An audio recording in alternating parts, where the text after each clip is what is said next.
Minasyaitonirrajim. Bismillahirrahmanirrahim. Alhamdulillahi rabbil alamin wassalatu wassalamu ala asyrafil anbiya'il mursalin sayyidina Muhammadin wa ala alihi wa sahbihi ajma'in. Rabbi shrah li sadri wa yassir li amri wahlul 'uqdatam min lisani yafqahu qawli. Yang dimuliakan Tuan Pengerusi, yang dimuliakan Al-Fadhil Ustaz Dr. Firdaus,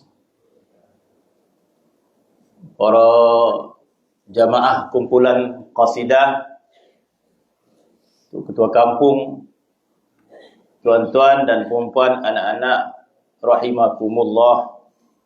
Assalamualaikum warahmatullahi taala wabarakatuh. Alhamdulillah, pertama-tama kita bersyukur kepada Allah Subhanahu wa taala. Pada malam yang mulia ini, sama-sama kita berada pada tempat masjid yang bersejarah. Dimaklumkan tadi ini di antara masjid yang terawal. Ada lagi awal. Masjid lama. Di Bandar Pulau Kelawang ini, sebelum masjid yang baru tu kan. Namun yang nama tapak masjid masih lagi masyarakat di sini tidak tinggalkan begitu saja. Walaupun tidak dibuat Jumaat, tak buat kan, tapi masih lagi imarahkan sebagai surau dan juga aktiviti yang lain supaya tempat yang mulia ini sentiasa dimakmurkan. Alhamdulillah, bersyukur kita kepada Allah Subhanahu wa taala, sebagaimana yang disebut tadi,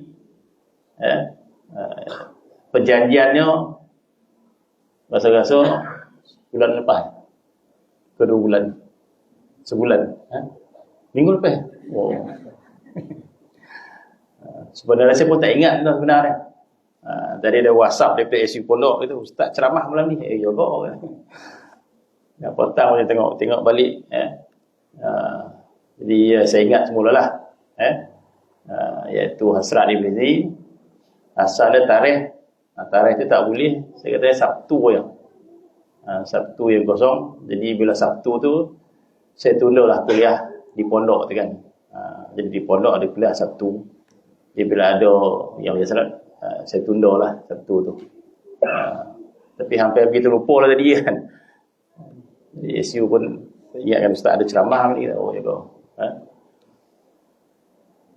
Jadi mudah-mudahan majlis ini diberkati oleh Allah Subhanahu wa taala.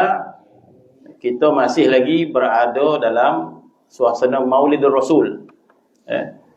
Masih lagi di pelbagai tempat merayakan Mazid Maulid Nabi ini. Kita berada dalam kumpulan yang merayakan Maulid Nabi. Walaupun sebahagian agamawan menolak dan menghukum pelbagai hukuman lah yang disebut. Tapi kita berada dalam kelompok yang mengharuskan. Dan kita tidak perlu bimbang. Kenapa kita tak bimbang? Sebab yang menyokong, mengiyakan majlis seumpama ini ramai di kepada para ulama. Kok ustaz-ustaz kampung Negeri Sembilannya itu mungkin comel itu sikit. Tak ada negara lain buat dah. Kat Jelabu ya, Jompol dah. Itu mungkin kita comel sikit. Tapi yang melakukannya bukan sekadar orang biasa. Para ulama, para salihin. Banyak kitab-kitab yang menyokong. Jadi sebelum datang tadi saya cek balik kitab. Setiap Maulid Nabi kita baca kitab tentang Maulid Nabi. Bila sampai Isra Mi'raj, baca balik kitab Isra Mi'raj. Sebab agamawan sekarang ni dhabit dia tak apa nak kuat warna. Macam ulama-ulama dulu, bila dah alim tak payah rujuk kitab dah kan. Tapi saya sendiri terpaksa rujuk kitab. Bulan Maulid saja buka kitab Maulid balik kan. Bulan Isra buka kitab Isra balik. Jadi seperti tadi saya lihat balik kitab-kitab yang dikarang oleh para ulama. Di antara Al-Imam Ibnu Hajar Al-Haytami. Jadi orang yang belajar agama tahulah nama ini sangat besar dalam agama kita. Ibnu Hajar Al-Haytami adalah nama yang besar, ulama yang besar dalam mazhab kita. Rasa-rasanya cukup kitab karangan beliau dah memadai dah untuk kita berasa kuat dan yakin apa yang kita lakukan ini mendatangkan kebaikan. Al-Imam Al-Haytami dia kumpulkan dalam kitabnya itu tentang pendapat para sahabat. Rupanya ada para sahabat berpendapat, bukan tak ada. Siapa yang menulis? Ibnu Hajar Al-Haytami dalam kitab tentang kelebihan maulid. Saya ingin menyebut tentang apa yang disebut beliau, selain dia menakalkan pendapat para sahabat, para tabi'in, ya. Di antara kalam yang dinakalkan adalah kalam Imam Suyuti rahimahullah, atau kalam Imam Syafi'i radhiyallahu anhu. Ya. Menarik. Ya. Apa yang dinakalkan dalam kitab tersebut, Ibnu Hajar Al-Haytami menakalkan kalam Imam Syafi'i. Maka kata Imam Syafi'i tentang apa yang kita lakukan ini, kita namakan maulid. Ya, kita baca qasidah. Yang dinamakan maulid itu apa sahaja berbentuk kebaikan. Ya. Yang namanya maulid apa saja yang bentuk kebaikan. Bahkan maulid yang kita lakukan ini di atas tujuan apa? Atas tujuan apa kita kata? Kita berqasidah, maka adanya tausiah dan sebagainya. Atas tujuan apa? Tidak ada tujuan yang lain kecuali kita ingin menzahirkan kegembiraan. Menzahirkan kegembiraan. Ataupun kita menyebut sesuatu yang kita lakukan ini tidak terkeluar daripada satu amalan yang sangat baik, namanya at-tahaddus bin ni'mah. Tahaddus bin ni'mah. Kita menyebut-nyebut nikmat Allah Subhanahu wa taala. Bukankah Allah Subhanahu wa taala berfirman, "Wa amma bi ni'mati rabbika fahaddits." Adapun dengan nikmat Tuhan engkau, hendaklah kau sebut. Jadi menyebut-nyebut nikmat Allah di atas niat untuk mensyukuri nikmat itu diperintah oleh Allah Subhanahu wa taala. Wa amma bi ni'mati rabbika fahaddits. Adapun dengan nikmat Tuhan hendaklah kau sebut. Tujuan apa kita sebut? Bukan untuk riak, tak. Kita sebut untuk malah menzahirkan gembira kita. Melahirkan rasa gembira dengan nikmat itu merupakan perintah daripada Allah Subhanahu wa taala. Allah Taala perintahkan kita supaya gembira dengan nikmat. Bergembira dengan nikmat ketika itu bukan untuk di atas tujuan riya, takabur, tetapi bergembira dengan nikmat itu menzahirkan syukur. Dan Allah Ta'ala izinkan dan Tuhan perintahkan lagi. Maka firman Allah Subhanahu wa taala dalam Al-Qur'an, a'udzubillahi minasyaitonir rajim, qul bi fadlillahi wa bi rahmatihi fabidzalika falyafrahu. Firman Allah Subhanahu wa taala, qul bi fadlillah.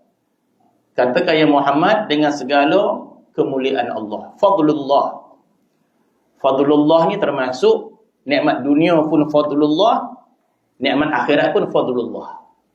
Tuhan beri kita nikmat duit, itu juga fadlullah. Allah Ta'ala beri kita harta, itu juga fadlullah. Allah Ta'ala beri kita ilmu agama. Allah Subhanahu wa taala beri kita hidayah, itu juga fadlullah.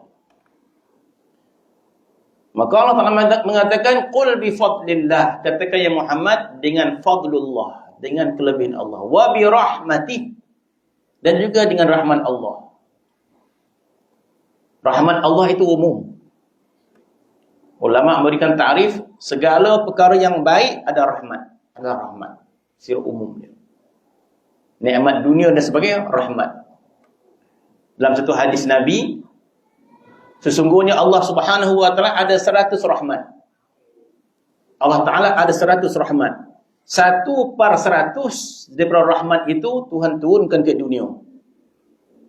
Maka berkongsilah kita dengan seluruh makhluk, binatang, jin, manusia. Dalam hadis begitu sebutnya. Maka rahmat di sini kesemua sekali. Apa kebaikan didapat oleh manusia yang beriman tak beriman, maka satu rahmat itu Tuhan turunkan ke dunia. Maka berkongsi kita dengan semua makhluk untuk mendapat kebaikan, makan, udara dan sebagainya.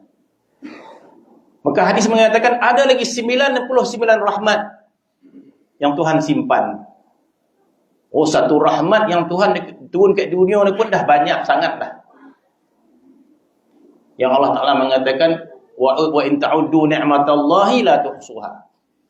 Kalau kamu nak hitung nikmat Allah, kamu takkan terhitung. Banyaknya nikmat Allah Ta'ala di dunia. Itu baru 1%. Yang 99 lagi Allah Ta'ala tangguhkan di hari kiamat nanti untuk khusus untuk orang beriman. Allah Ta'ala tangguhkan sampai hari kiamat. Maka rahmat yang paling agung itu disebut dalam Al-Quran. Jadi mudah-mudahan Allah Subhanahu wa taala memberikan kita kefahaman tentang ini. Mudah-mudahan Allah Subhanahu wa taala memberikan kita kefahaman tentang makna ini dengan sebenar-benar faham. Kenapa penting kita faham, tuan-tuan? Sangat penting kita faham sebab diri kita ini didinding oleh nafsu. Manusia ini diri dia didinding oleh nafsu. Maka nafsu ini menghalang kita untuk melihat hakikat yang sebenar. Nafsu kita ini menghalang kita untuk mengenali hakikat yang sebenar. Maka nafsu kita ini memandang nikmat itu ada pada harta. Nafsu ini memandang nikmat itu ada pada dunia. Apa yang berlaku kepada manusia kalau pandangan mereka sebegini? Maka jadilah kepada manusia bila mereka dapat dunia mereka bergembira. Bila mereka tidak dapat dunia mereka sedih yang amat sangat. Maka pandangan mereka salah. Maka kita perlu mendidik, perlu mencari, perlu belajar. Jadi merupakan satu tuntutan daripada Allah Subhanahu wa taala untuk kita memahami makna nikmat yang sebenar. Tuntutan daripada Allah Subhanahu wa taala. Maka Allah Subhanahu wa taala berfirman tentang Nabi kita sallallahu alaihi wasallam, maka Allah Subhanahu wa taala mengatakan wa ma arsalnaka illa rahmatan lil alamin. Wa ma arsalnaka illa rahmatan lil alamin. Tidaklah aku utuskan engkau ya Muhammad kecuali menjadi rahmat seluruh alam. Inilah hakikat yang sebenar. Bermaksud rahmat yang paling sempurna, nikmat yang paling sempurna adalah Nabi kita sallallahu alaihi wasallam. Yang mana kebanyakan hati manusia itu terhijab daripada untuk memahami makna nikmat ini. Jadi mudah-mudahan Allah Subhanahu wa taala memberikan kita faham tentang nikmatul kubra ini, nikmat yang paling agung ini. Sebab tanpa kita memahami nikmat ini yang paling agung, mana mungkin kita mencintai. Sebab itu hati kita mencintai harta. Sebab itu hati kita mencintai dunia. Sebab nafsu kita hanya memandang itu sahaja yang paling agung. Maka kita memujanya, kita mencarinya, kita mengagungkan. Maka hati kita terdinding, terhijab daripada memandang nikmat yang lebih besar. Maka ini satu kesalahan. Bermaksud di akhirat nanti kita akan dipertanggungjawabkan oleh Allah Subhanahu wa taala. Bukan perkara sampingan.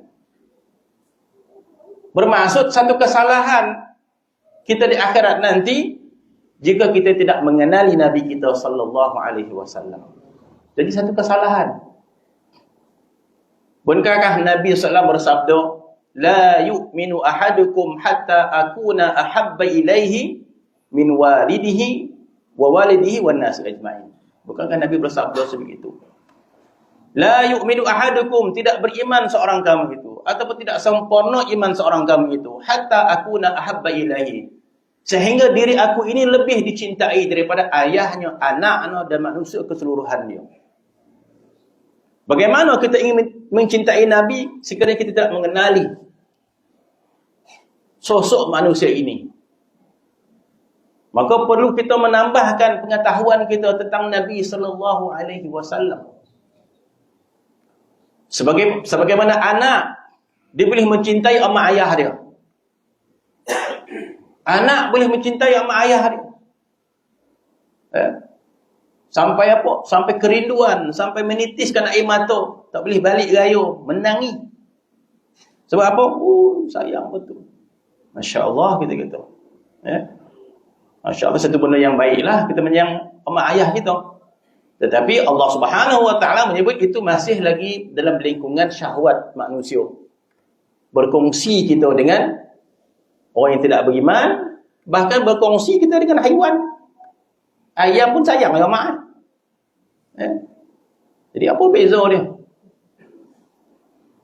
Maka agama menuntut kita agar belajar dan faham untuk kita mencintai Nabi kita sallallahu alaihi wasallam. Maka Allah Subhanahu wa taala memberikan ancaman kepada kita. Memberikan ancaman, tuan-tuan. Ancaman daripada Allah Subhanahu wa taala sekiranya kita lalai. Sekiranya kita hidup di dunia ini sekadar makan minum macam tu sahaja, maka diancam oleh Allah Subhanahu wa taala. Kita perlu berbuat sesuatu. Kita perlu mujahadah. Maka Allah Subhanahu wa taala menyebut, a'udzubillahi minasyaitonir rajim, qul in kana aba'ukum wa abna'ukum wa ikhwanukum wa azwajukum wa ashiratukum. Ayat ini sangat jelas kepada kita. Ayat Quran yang sangat jelas. Maka Allah Ta'ala berfirman, qul, katakan ya Muhammad, in kana aba'ukum, sekiranya ayah-ayah kamu, wa abna'ukum, anak-anak kamu, wa ikhwanukum, saudara-saudara kamu, wa azwajukum, istri kamu, wa ashiratukum, dan keluarga kamu, wa tijaratun takhshawna kasadaha, dan perniagaan yang kamu takut kerugian, wa masakin tardawnaha, dan rumah-rumah kamu yang indah-indah, ahabba ilaikum minallahi wa rasulih, ahabba ilaikum minallahi wa rasulih. Semua yang disebut tadi lebih kamu cintai daripada Allah dan Rasulnya. Takkah jelas sangat ayat itu? Apakah kita membiarkan diri kita begitu sahaja? Apakah kita membiarkan hati kita ini dikuasai nafsu begitu sahaja tanpa kita muhasabah, melihat diri kita? Untuk kita pastikan keadaan kita di dunia ini darut taklif, kita berada darut taklif ini, kita menunaikan amanah yang Allah Subhanahu wa taala sebut kehidupan kita di dunia adalah amanah. Bukan sebagaimana orang musyrikin, mereka menyangka hidup ni main-main. Innamal hayatud dunya la'ibun wa lahwun wa tafakhurun. Dunia ini main-main, makan-makan, dah tua. Lepas itu dah tua, duduk rumah tengok TV, dah mati. Apakah sekadar itu sahaja? Tak. Hidup ini satu amanah yang diamanahkan oleh Allah Subhanahu wa taala kepada kita. Bagi orang yang memahami amanah ini, maka berusaha. Maka amanah ini adalah amanah untuk kenal kita kepada Allah dan kenal kita kepada Rasulullah sallallahu alaihi wasallam. Kita sepatutnya rasa tercabar. Sepatutnya kita rasa tercabar dengan alam ini. Kenapa? Sebab alam ini makrifat kepada Allah, alam ini makrifat kepada Rasulullah sallallahu alaihi wasallam. Alam ini makrifat kepada Allah. Alam ini makrifat kepada Rasulullah sallallahu alaihi wasallam. Jelas kalau kita baca hadis. Betapa makrifatnya alam ini kepada Nabi SAW. Dan kepada Allah, hari lain kita bincang. Bagaimana makrifatnya alam kepada Rasulullah sallallahu alaihi wasallam. Betapa alam ini berkhidmat kepada Rasulullah sallallahu alaihi wasallam. Betapa makrifatnya mereka kepada Nabi sallallahu alaihi wasallam. Tidaklah Nabi lalu satu jalan kecuali makhluk memuliakan Nabi dan memberikan salam kepada Rasulullah sallallahu alaihi wasallam. Ketika mana Nabi pergi Uhud, maka bukit Uhud di antara makhluk Allah Subhanahu wa taala yang bersangatan cinta kepada Nabi sallallahu alaihi wasallam. Maka Nabi bersabda ketika memandang ke Uhud, Uhud jabalun yuhibbuna wa nuhibbuh. Baru ni ada ulama menghuraikan hadis ini. Masya Allah, sangat menarik huraian dia. Apabila Nabi menyebut hadis Uhud jabalun yuhibbuna wa nuhibbuh, maka kata ulama tadi, apabila Nabi bersabda Uhud, bukit Uhud, Nabi mengatakan jabal. Bukit itu adalah gunung. Apa maksud gunung? Kata Syekh, gunung bermaksud batu. Sebab kalau di Madinah, Makkah sebut gunung, bukan macam gunung tempat kita ni ada itu rajun, ada pokok dian pun ada. Gunung bukan mana? Batu. Maksud batu. Bermaksud gunung batu yang sangat keras. Disebut jamadat. Darah jamadat benda tak bakar tapi benda yang keras. Bermaksud makhluk yang seperti batu keras itu tetapi punya perasaan yang lembut. Punya perasaan yang lembut. Kita kata romantik lah. Dia koreh batu. Tapi punya jiwa yang lembut. Sehingga Nabi mengatakan Uhud jabalun yuhibbuna. Uhud itu satu bukit, dia batu keras. Tidak bernyawa, tidak berakal dan sebagainya. Tapi punya perasaan yuhibbuna. Uhud ini adalah bukit yang mencintai kami. Bukan sekadar itu kata ulama, betapa rahmatnya Nabi. Yang kita mengetahui Nabi ini rahmat kepada manusia. Bahkan ulama mengatakan dia rahmat kepada manusia yang kecilnya, yang dewasanya, yang alimnya, yang jahilnya, yang taatnya, yang maksiatnya. Kalau Nabi tidak punya rahmat sebegini besar, maka akan ditinggalkan umatnya yang melakukan dosa. Akan ditinggalkan umatnya yang melakukan dosa. Begitu rahmatnya Nabi kepada umatnya, maka Nabi menunjukkan rahmatnya yang agung. Ketika mana Allah Subhanahu wa taala berikan khususiat kepada Nabi kita, iaitu dinamakan syafaat. Yang mana syafaat ini bermaksud Nabi boleh mohon pada Allah. Itu maksud syafaat. Tak layak, tapi Nabi boleh merayu pada Allah Subhanahu wa taala. Tak layak masuk syurga. Kalau ikut amal tak layak. Tapi ada syafaat, Nabi ada syafaat. Apa maksud syafaat? Nabi boleh merayu kepada Allah. Itu maksud syafaat. Bila Allah Subhanahu wa taala berikan Nabi syafaat, maka Nabi faham syafaat dia ini, siapakah yang paling memerlukan syafaat dia. Ya, syafaat Nabi semua akan dapat. Orang taat pun akan dapat syafaat Nabi SAW. Ada hadis yang Nabi mengatakan, inna aulakum bi aktsarukum alayya salat. Ada hadis menyebut, inna aulakum bi, orang yang paling aku utamakan, bermaksud orang yang paling aku beri syafaat, aktsarukum alayya salat, orang yang paling banyak salawat. Ini kabar gembira kepada orang yang solat. Begitu juga orang yang berdoa selepas azan. Nabi mengatakan bahawa sekiranya azan dilaungkan, maka azan itu dijawab.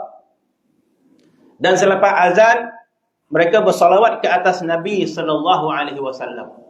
Sebab itu untuk mendapatkan kebaikan itu, sunat kita salawat selepas azan. Jadi mungkin sebagian orang tak tahu yang ini adalah doa. Tapi hadis itu menyebut, apabila dia laungkan azan, jawab azan dia, selepas azan, salawat dulu. Di atas apa sirah sekalipun. Kemudian baca doa, Allahumma rabba hazihi da'watit tamah wa salatil qa'imah sampai akhir dia. Maka Nabi kata wajaban lahu syafa'ati. Wajib dia dapat syafaat. Ini syafaat untuk ahli taat. Orang yang sudi pergi Mekah, berziarah ke Madinah, maka ni syafaat khusus bagi ahli taat. Maka Nabi bersabda, man zara qabri ba'da mamati wajaban lahu syafa'ati. Barang siapa ziarah kuburku selepas aku mati, dapat syafaat.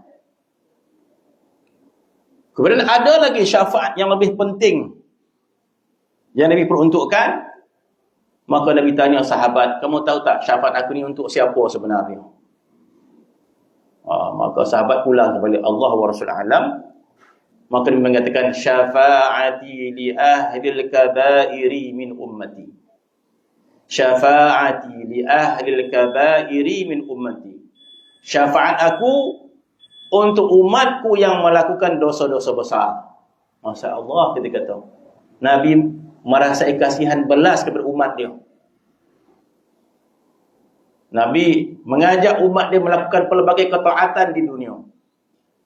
Nabi mengajak umat dia supaya melakukan kewajipan yang diperintahkan oleh Allah Subhanahu wa taala.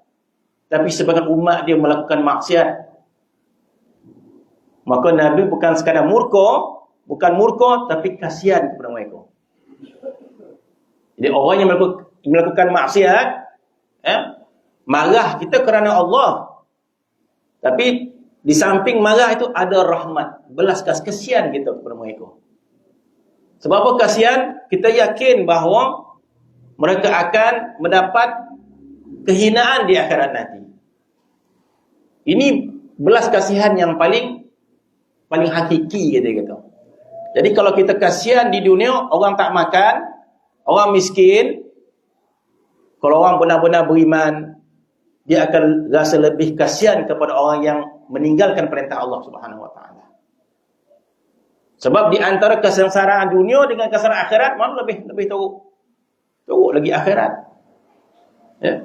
Sebab itu Nabi punya sifat syafaqah, kasihan belas kepada umat dia.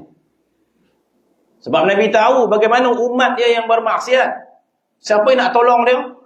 Tak ada seorang pun boleh tolong di akhirat. Allah Ta'ala berfirman, yauma idzin sya'nun yughni. Allah Ta'ala menyebut suasana akhirat itu, yauma idzin, hari akhirat itu, sya'nun, keadaan masing-masing, yughni, menjadi mereka kaya dengan masalah masing-masing. Sehingga Nabi Adam alaihissalam tak mampu nak tengok masalah orang. Nafsi-nafsi. Nabi Musa tak mampu nak tengok masalah manusia di padang mahsyar. Nafsi-nafsi. Jadi kalau para rasul pun tidak mampu untuk melihat masalah manusia, apa tadi amak ayah kita? Yauma idzin sya'nun yughni. Hari akhirat itu, kesengsaraan kita menyebabkan kita tak mampu nak tengok masalah orang. Tak mampu. Suami tak mampu nak melihat masalah isteri. Ayah tak mampu nak masalah anak dia. Para rasul yang begitu penyayang pun tak mampu. Siapa yang mampu untuk melihat umat dia? Nabi kita sallallahu alaihi wasallam. Rahmat yang sangat sempurna Nabi kita. Sehingga Nabi mampu melihat kepada umat manusia keseluruhan dia. Nabi melihat kesengsaraan keseluruhan dia. Maka kita nama dia sebagai syafa'atul uzma. Syafaat yang paling besar. Itulah maqam yang terpuji yang Allah telah janjikan. Maqamam mahmud allazi wa'adta. Yaitu syafa'atul uzma yang lebih tunjukkan kepada seluruh manusia di padang mahsyar nanti. Maka Nabi simpankan itu kepada Pada umat yang melakukan maksiat, bermaksud rahmat Nabi begitu besar. Allah Subhanahu wa taala tidak mengizinkan Nabi untuk beri syafaat kepada orang musyrikin. Itu tak boleh. Nabi tidak beri syafaat. Hatta kepada pak saudara dia pun Nabi tak boleh beri syafaat. Maka Allah Subhanahu wa taala berkata, "Innallaha la yaghfiru an yushraka bihi." Allah Subhanahu wa taala tidak mengampunkan dosa menyertai dia. Selain daripada itu Allah Taala ampunkan. Allah Taala benarkan Nabi kita sallallahu alaihi wasallam. Nabi menunjukkan rahmat dia kepada manusia. Nabi menunjukkan rahmat dia kepada haiwan. Itu banyak kisah. Kalau kita ingin kisahkan bagaimana rahmatnya Nabi kepada haiwan, rahmatnya Nabi kepada kijang, rahmatnya Nabi kepada unta, rahmatnya Nabi kepada binatang-binatang yang lain, rahmatnya Nabi kepada burung dan sebagainya.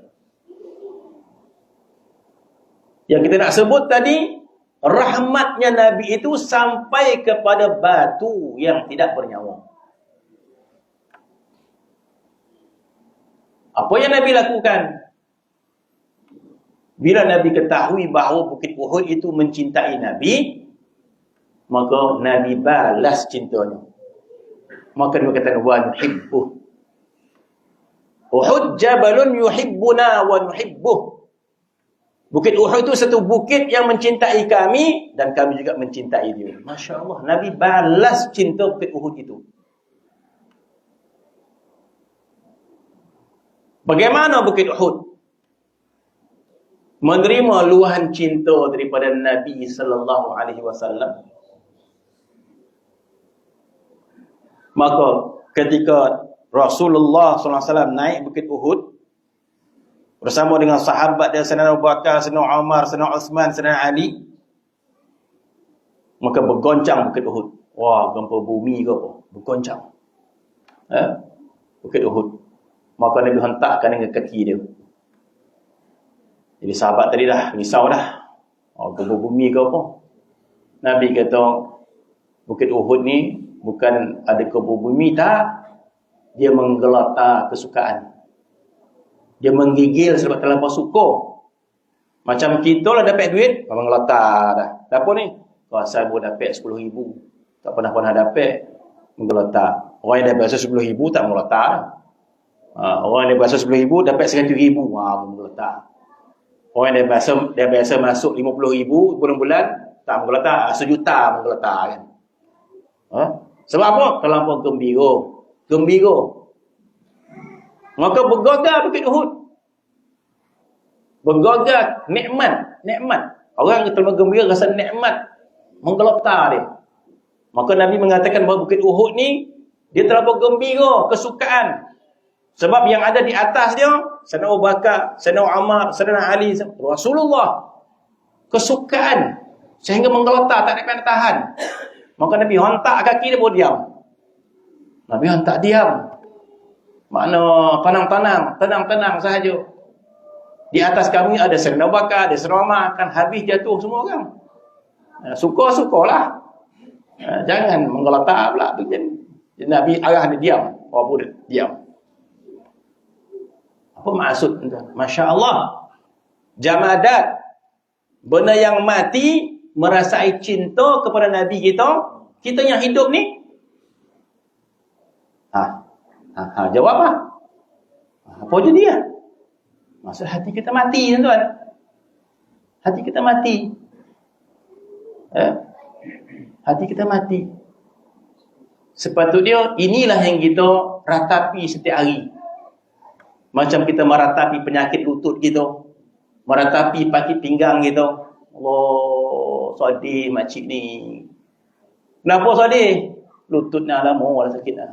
Meratapi sakit lutut, meratapi sakit pinggang. Kita tidak meratapi penyakit hati kita yang boleh memudaratkan kita di akhirat nanti. InsyaAllah, jahil kita. Memudaratkan kita di akhirat nanti. Yang dinamakan hati yang mati atau hati yang berpenyakit. Jadi kita memerlukan hati yang hidup. Kita memerlukan hati kita yang hidup. Ya? Kita bukan sekarang jasad yang hidup, kita memerlukan hati kita yang hidup. Yo, yang dalam jasad kita, kadang-kadang kita sihat, kadang kita sakit. Yo, ubat ni tak ada masalah. Tapi sepatutnya yang paling kita risau hati kita ini. Sebab bila hati kita mati, mati.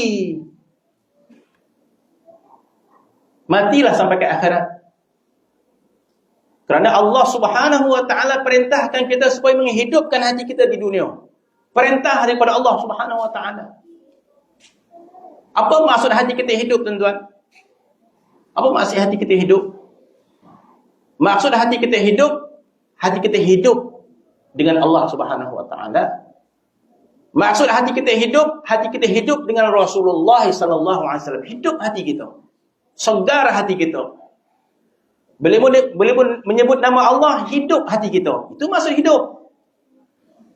Hati kita mati bila menyebut nama Allah, dah mula mengantuk dah. Dah mau bona pula beratip muak lah rasa. Hati kita mati. Bila sebut makan, apa pun dah. Okey, ni okey. Kambing dah tak? Ada lagi. Hilang ngantuk. Mana hati kita hidup dengan makan. Hati kita hidup dengan duit. Dengan Allah Subhanahu wa taala, muak lah rasa. Hati kita tidak hidup dengan Allah Subhanahu wa taala. Jadi, maksud hati kita hidup, maksud hidup dengan Allah Subhanahu wa taala. Itu tujuannya. Sama ada bertasawuf, bertarikat. Dengan tujuan yang sama. Tujuan untuk menghidupkan hati kita dengan Allah Subhanahu wa taala. Tak ada tujuan yang lain. Untuk menghidupkan hati kita dengan Rasulullah sallallahu alaihi wasallam. Yang kita sebut tadi bahawa alam ini makrifat kepada Allah, alam ini makrifat kepada Rasulullah, kecuali jin dan manusia yang fasik macam kita ini. Menyebut nama Allah pun tidak ada makrifat dia. Maka kita perlu berusaha. Jadi amanah ini besar, dipandang besar oleh alam ini. Kita buat gurau main kan? Tapi besar. Maka ketika menyebut nama Allah, hati kita hidup. Jadi kita perlu risau sebab Allah Subhanahu wa taala telah memberikan peringatan dalam Al-Quran. Yauma la yanfa'u malun wala banun illa man atallaha biqalbin salim. Selalu tuan guru kita sebut ayat ini, tapi kita ulang-ulang semula. So menyedarkan kita. Allah Subhanahu wa taala berfirman, yauma la yanfa'u malun wala banun. Akhirat itu adalah hari yang tidak manfaat anak, pinak dan juga harta. La yanfa'u malun wala banun. Hari akhirat tidak manfaat harta dan anak pinak kamu tidak manfaat. Illa, kecuali man atallaha, kecuali yang datang menghadap Allah biqalbin salimin, dengan hati yang sejahtera. Jadi apa maksud hati yang sejahtera? Mudah kita huraikan. Hati yang sejahtera bermaksud hati yang hidup dengan Allah Subhanahu wa taala. Hati yang hidup dengan Allah Subhanahu wa taala. Hati yang hidup dengan Rasulullah sallallahu alaihi wasallam. Segar cinta kita kepada Allah. Segar cinta kita kepada Rasulullah sallallahu alaihi wasallam. Tak tercabarakah kita, tuan-tuan, Bukit Uhud mencintai Rasulullah sallallahu alaihi wasallam? Tidak tercabarakah kita?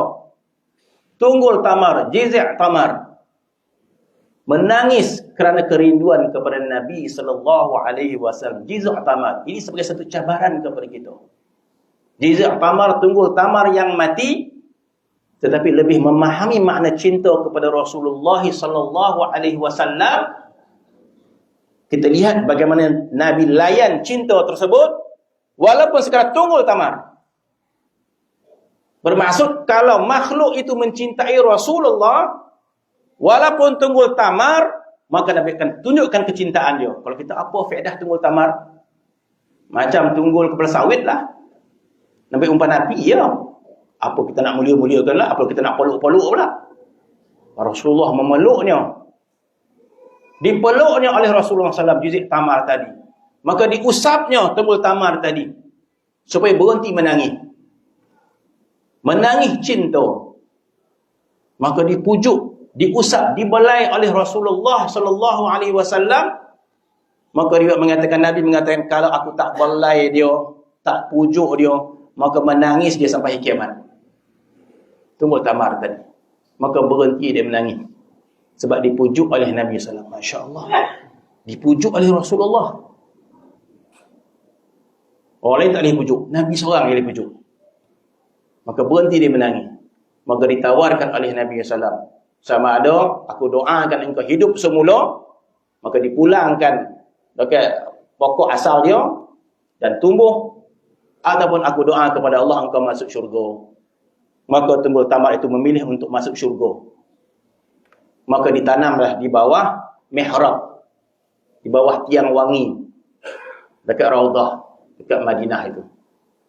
Maka di akhirat nanti Tumbul Tamar ini akan berada di hadapan rumahnya Rasulullah sallallahu alaihi wasallam.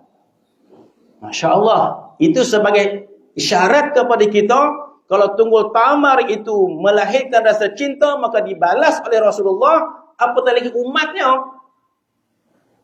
apatah lagi kita. Takkah kita ingin melahirkan rasa cinta kita kepada Nabi kita sallallahu alaihi wasallam dan konform Nabi balas cinta tersebut. Begitu juga Allah Subhanahu wa taala. Kalau kita mencintai Allah, konform dibalas oleh Allah Subhanahu wa taala. Sebab Allah Subhanahu wa taala yang mengajar kita kemuliaan dibalas dengan kemuliaan. Kalau kita hormat, kalau orang hormat kita, kita balas balik penghormatan tersebut. Kalau orang memuliakan kita, kita balas kemuliaan tersebut. Kalau orang menyayangi kita, kita balas kasih sayang tersebut. Maka Allah Subhanahu wa taala berfirman, hal jazaa'ul ihsan ilal ihsan. Tidakkah kebaikan itu perlu dibalas dengan baik? Maka orang yang pertama membalas kemuliaan dengan kemuliaan adalah Allah Subhanahu wa taala. Allah Subhanahu wa taala menyebut dalam hadis qudusi, "Idza taqarraba 'abdun ilayya bi shibrin", apabila hamba itu menghampiri aku sejengkal, taqarrabtu ilaihi zira', aku akan hampir kepadanya satu hasta. Iza taqarraba ilayya zira', bila hamba itu menghampiri aku satu hasta, taqarrabtu ilaihi ba'an, aku akan hampir dia sedepa. Bermaksud kita baru nak memuliakan Allah, Allah dua kali ganda memuliakan kita. Wa idza atani yamshi, bila hamba itu datang kepada aku dalam keadaan berjalan, ataitu hirwalah, aku datang kepadanya berlari. Masya Allah, betapa mulianya Allah Subhanahu wa taala. Begitu juga Nabi kita sallallahu alaihi wasallam menunjukkan kemuliaannya kepada kita. Maka perlu kita belajar makna cinta kepada Nabi kita sallallahu alaihi wasallam. Dengan memperbanyakkan salawat, dengan banyak memperbanyakkan kita membaca sirahnya, mempelajari akhlaknya, dan seterusnya membanyakkan zikir kita kepada Allah Subhanahu wa taala. Sebab tidaklah terhalang kita mencintai Nabi kita kecuali segala banyak kekotoran yang dalam hati kita. Kita mencintai dunia dan sebagainya, maka terhalang rasa cinta kita kepada Rasulullah sallallahu alaihi wasallam. Maka apa kata Imam Syafi'i yang dinakalkan Ibnu Hajar tentang apa yang kita lakukan pada malam yang mulia ini di atas memperingati Maulid Nabi, dan kita beramalkan apa yang disebutkan oleh para ulama. Maka Ibnu Hajar mengatakan bahawa Al-Imam Syafi'i rahimahullah berkata, man jama'al li maulidin Nabi sallallahu alaihi wasallam ikhwanan. Imam Syafi'i mengatakan, barang siapa menghimpunkan untuk sambutan Maulid Nabi ikhwanan, menghimpunkan saudara-saudara. Bukankah kita ini menghimpunkan saudara-saudara Islam kita? Wahayya'a ta'aman, dan buat makan. Tak ada Maulid Nabi tak ada makan. Tak tahu lah malam ni, kalau tak ada balik lah. Jadi tak ada so Maulid Nabi dah mesti makan. Maka Imam Syafi'i mengatakan wahayya'a ta'aman, dan buat makan. Wa akhla makanan, dan disediakan tempat. Tuan-tuan milih masjid ini. Wa amala ihsanan, dan buat kebaikan dalam majlis tersebut. Wa sara sababan li qiraati ba'athahu Allah yaumil qiyamah ma'as siddiqina wasyuhada wassalihin wa yakunu fi jannatin na'im. Maka orang ini, kata Imam Syafi'i, hari akhirat nanti akan dihimpunkan dengan siddiqin, para syuhada, para salihin, dan dimasukkan kepada syurga Jannatun Na'im. Dengan sekadar kita merayakan Maulid Nabi ini. Di atas tujuan apa? Gembira. Kita gembira dengan kelahiran Nabi sallallahu alaihi wasallam, dan kita mengamalkan ayat Quran yang kita baca tadi. Falyafrahu, Allah Taala kata. Katakan ya Muhammad, dengan segala kelebihan Allah dan rahmatnya, fabidzalika falyafrahu. Dengan itu hendaklah kamu gembira. Gembira sebab apa? Sebab nikmat. Nikmat yang agung Allah Taala kurniakan kepada kita, yang tak mampu kita gambarkan. Nikmat apa? Kita kata nikmat Allah Subhanahu wa taala mengurniakan kita seorang rasul. Sebagaimana Allah Taala kurniakan umat-umat yang terdahulu dengan rasul mereka masing-masing. Maka di padang mahsyar nanti kita berasa sangat gembira. Di padang mahsyar nanti kita akan rasa sangat dimuliakan. Tidakkah kita rasa dimuliakan oleh Allah Subhanahu wa taala? Sebab dalam gambar-gambar manusia semenjak Nabi Adam alaihi salam sampai kiamat, dipilihnya kita untuk menjadi umat Nabi Muhammad sallallahu alaihi wasallam. Jadi para anbiya, para rasul alaihi wassalatu wassalam, mereka memahami nikmat ini. Nikmat apa? Nikmat menjadi umat Nabi Muhammad sallallahu alaihi wasallam. Sehingga Nabi Musa alaihi salam, bila dia melihat kemuliaan umat ini yang pelbagai, pada awalnya Nabi Musa alaihi salam mohon kepada Allah, jadikan umat itu umat aku ya Allah. Allah Taala mengatakan, wahai Musa, itu umat akhir zaman. Baca satu persatu. Umat ini diberikan Ramadan, diberikan Lailatul Qadar. Umat ini diberikan niat dapat pahala buat 10 pahala satu persatu. Nabi Musa membaca, jadikan umat aku ya Allah. Nabi mengatakan, itu umat akhir zaman, itu umat akhir zaman. Akhirnya Musa, ya Allah, jadikan aku umat itu. Nak jadi nabi kepada kita tak boleh. Maka Nabi Musa kata, kalau begitu ya Allah, jadikan aku sebahagian umat itu. Itu cita-cita Nabi Musa AS. Akhirnya Allah kata, wahai Musa, hendaklah kau redha apa yang Tuhan kurniakan kepada engkau. Nabi Musa, Nabi, Rasul kepada umat dia. Itu maksud kita ini dicemburui oleh para Nabi, para Anbiya yang terdahulu. Maka satu nikmat daripada Allah Subhanahu wa ta'ala. Maka Nabi mengatakan, beruntung kamu. Beruntung kamu, wahai umat akhir zaman, sebab Nabi kamu adalah aku.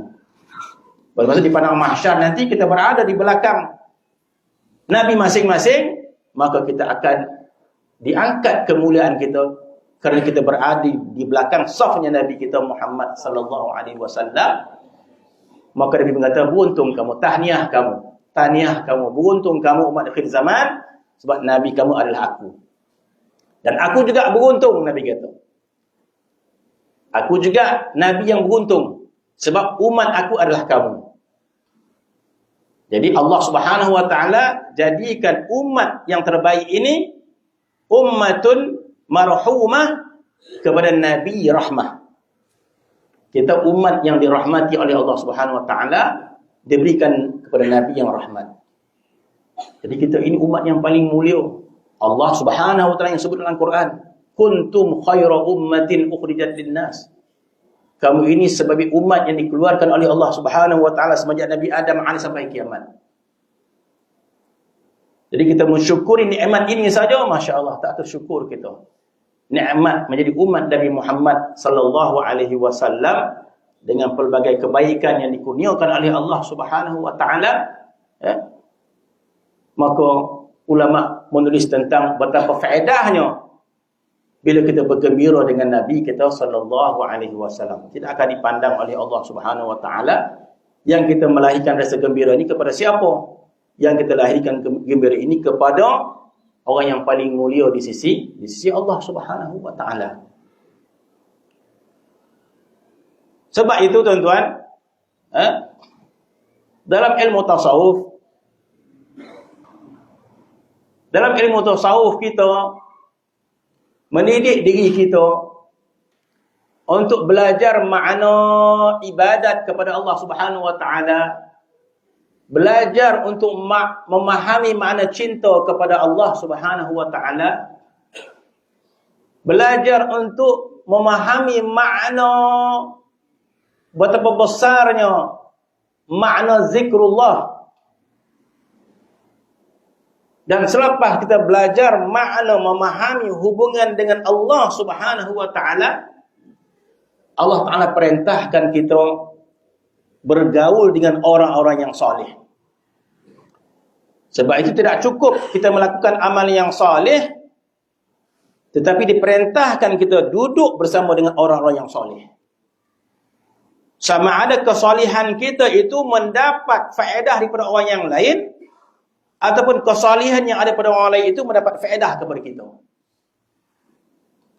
Maka Allah Subhanahu wa taala perintahkan kita dalam Quran, ya ayyuhalladzina amanu taqullaha wa kunu ma'as shadiqin.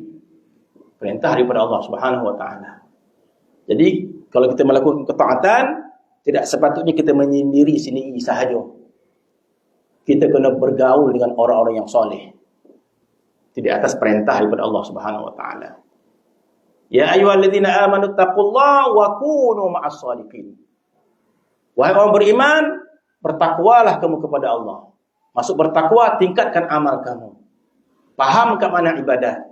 Fahamkan mana hubungan dengan Allah Subhanahu wa taala. Kemudian wa kunu ma'as shadiqin, hendaklah kau bersama dengan orang yang shadiq. Orang-orang yang saleh. Orang-orang yang hatinya hampir kepada Allah Subhanahu wa taala. Itu perintah daripada Allah Subhanahu wa taala. Sebab itu dalam kitab menyebut hendaklah kita mencari suasana-suasana yang saleh. Mencari orang yang saleh. Sekiranya tidak kedapatan, maka ziarahlah kepada makam-makam orang yang saleh. Itu disebut dalam kitab. Jadi kalau kita dalam kitab menyebut kalau kita pergi kepada mana tempat negeri, maka sunat kita berziarah kepada orang yang saleh yang ada pada negeri itu. Sekiranya tidak kedapatan, sunat kita berziarah kepada makam-makam orang yang saleh. Supaya sentiasa jiwa kita ini ingin bersama dengan orang-orang yang saleh, hayyan wa maitan. Sama ada hidup ataupun yang dah meninggal dunia. Sebab ulama tasawuf memberikan pelbagai hujah bahawa kita tidak pernah putus asa dengan orang yang telah meninggal dunia.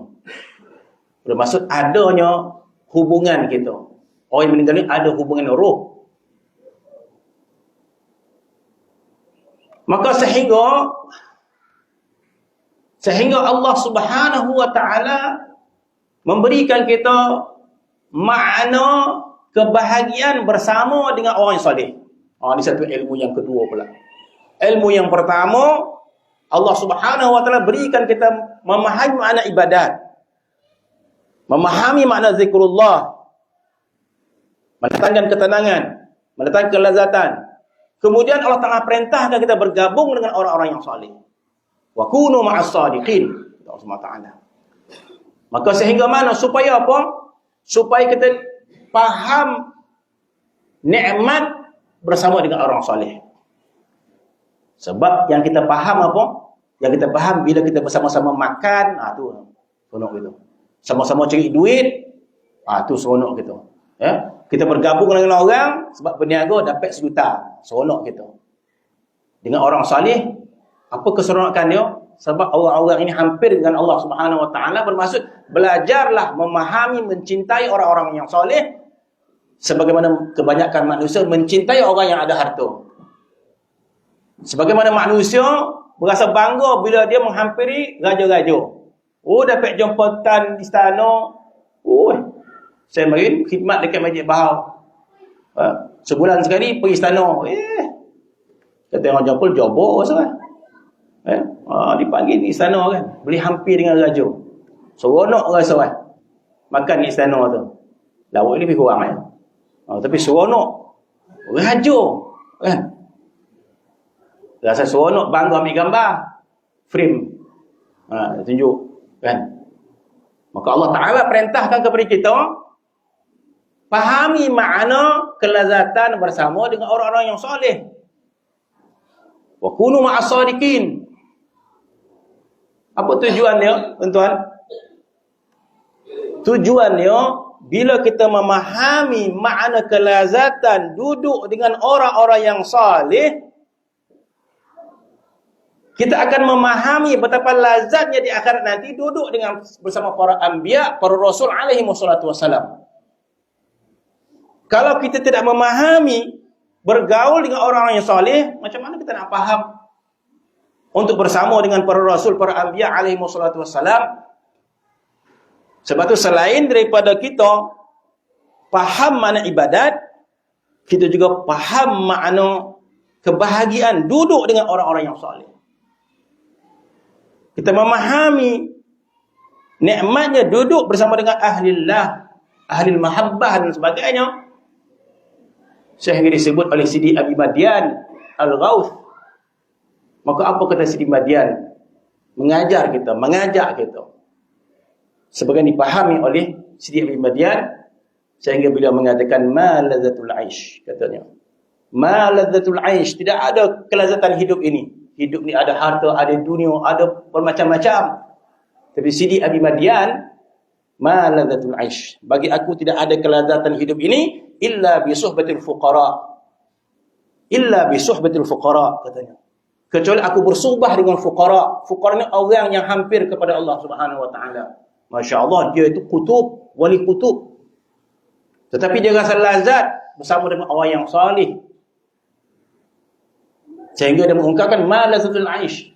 Masya-Allah, macam mana kita nak dapat darajat ini, tuan? Ma lazatul aish, tidak ada kelazatan hidup bagi aku, kata Sidi Madian, illa bi suhbatil fuqara. Kecuali ketika mana aku bersuhbah dengan fuqara, mana bersuhbah dengan orang yang sentiasa berzikir kepada Allah, bersuhbah dengan ahlillah, bersuhbah dengan orang yang ahli mahabbah.